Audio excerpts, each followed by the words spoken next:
नमस्कार, स्वागत है आपका दोस्तों। मैं हूं आपके साथ संजय यादव। आप लोग मेरे साथ जुड़िए फटाफट और स्वागत है आपका इस वीडियो में। खबर राजस्थान को लेकर है। राजस्थान में तमाम बड़ी खबरें इस वक्त सर्कुलेट हो रही है, जिनमें आप हर रोज अखबारों में या टेलीविजन के जरिए अपडेट हो रहे हैं। लेकिन कल एक बड़ी खबर सामने आई। खबर ये थी कि दरअसल अब चुनावी समर तैयार हो रहा है। वहां पर नेता हूं चाहे कार्यकर्ता हूं, अपने अपने नेताओं के लिए वहां पर माहौल बनाने में जुट गए हैं। और सबसे बड़ा सवाल ये है कि प्रदेश के भीतर अब अगले साल ही चुनाव होने वाला है। ऐसे में अब से अगर माहौल नहीं बनेगा तो शायद मुझे लगता है कि पार्टियां पिछड़ जाएंगी।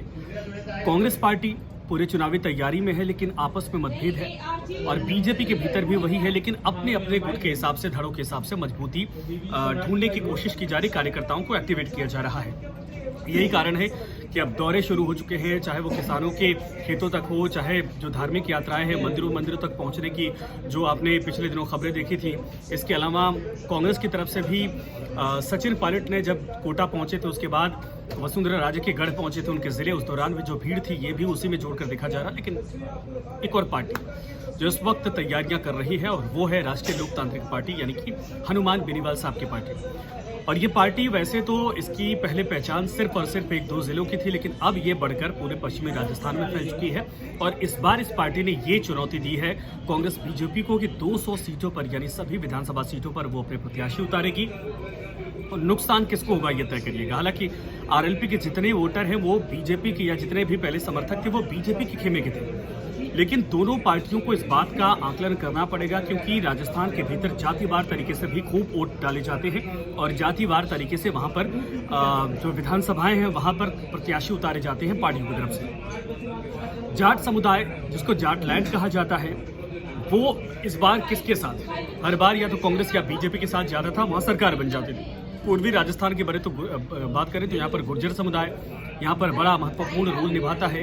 और पिछली बार कांग्रेस के सत्ता में आने का कारण भी यही था कि जितने भी गुर्जर समुदाय, यानी गुर्जर बहुल इलाके थे, बेल्ट थे, सीट थी, वहां पर बीजेपी बहुत बुरी तरीके से पिटी थी और कांग्रेस के खाते में ये सीटें गई थी।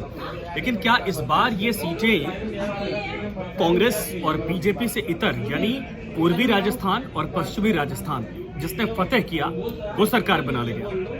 हनुमान बेनीवाल दावा कर रहे हैं कि हम इस बार सत्ता में आएंगे और कांग्रेस बीजेपी का एक अलग तोड़ निकाला जाएगा। हालांकि आपको बता दें कि इस दौरान आम आदमी पार्टी भी वहां पर ताल ठोकने की तैयारी कर रही है।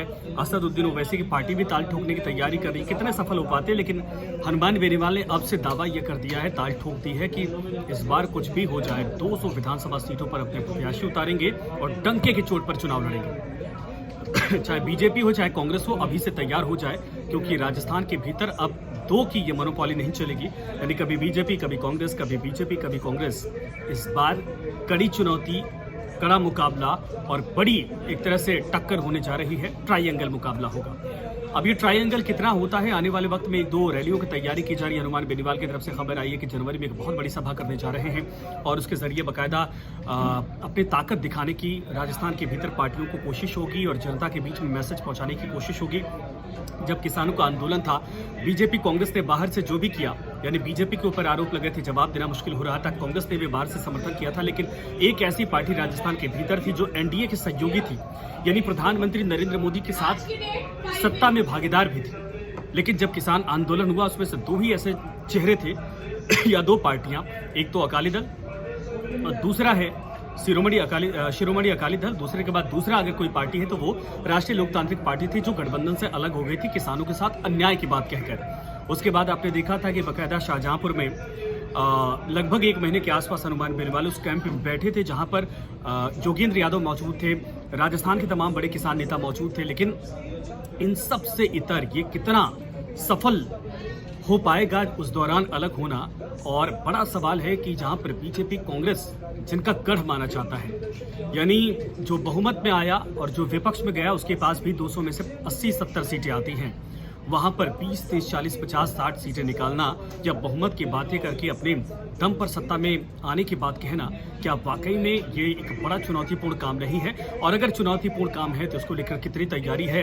आप लोग चूंकि जमीन पर हैं, गाँव से हैं, शहरों से हैं, उस विधानसभा सीटों से हैं जहां पर प्रत्याशी उतारने की इस बार तैयारी की जाएगी, आप लोग कमेंट करके जरूर बताइएगा। लेकिन ये दावा ठोका उन्होंने कि 200 सीटों पर इस बार डंके की चोट पर चुनाव लड़ेंगे और बीजेपी कांग्रेस का तीसरा विकल्प प्रदेश के भीतर बन के दिखाएंगे, ताकि जनता ये समझे कि अभी इन दोनों को आपने आजमा लिया, अब तीसरे पार्टी को आजमाइए।